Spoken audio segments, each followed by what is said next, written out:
Are we finding like the identity of the Tea Party here, do you think? You know, is that why we're here? I wanted to, are we on? Yes. You're on? Okay. Yeah, I think it's a great experiment to have people come together under a common cause. And we have to understand that we are in control of this government and not the government in control of us. Do you think this is at all a response to maybe the Republicans ignoring some people for a while? Because this grew out in like a year and a half maybe from a mushroom out of the ground.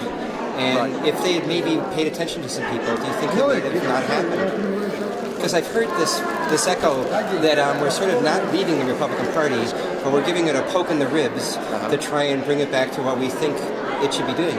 I think that there's multiple issues here. You've got the Democratic Party that are slamming things through against the will of the majority of the people, the health care issue being one of them. You have the Republican Party who has lost its own roots as to what they're all about.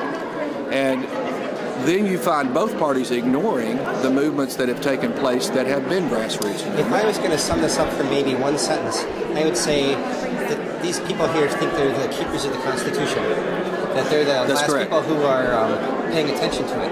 That's correct. And there is a lot of ignorance about truly what the Constitution says and the powers that it has and who has those powers.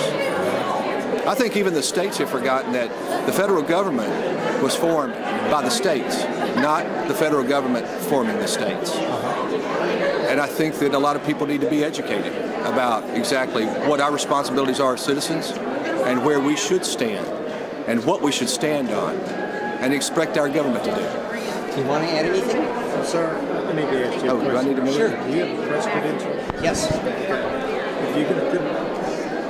From the uptake.org. Yesterday I was allowed to be in here. Okay, but today's going to be changed because it'll be a little bit hectic. Do we need to stay away from this? Well, we've set up a media room. If you can do interviews or whatever, and in the governor's chambers, which is right down the hallway here on the right. Okay, have so many people congregating here. If everybody throws up a tripod, it'll be a mess. We won't be able to get people in and out. So if you have a press credential, could I actually get in more? I actually appealed to you twice, including through Michelle Bachman's office, but would never hear back from you. So just tell them what the policy is. So if you don't have press credentials or you're going to interview, you need to ask them to go to the governor's chamber. John Bull's dad worked at the Daily News, right? Like way back in the day, they tried to like get John Bull, and he went. I think he went like briefly during the post-set to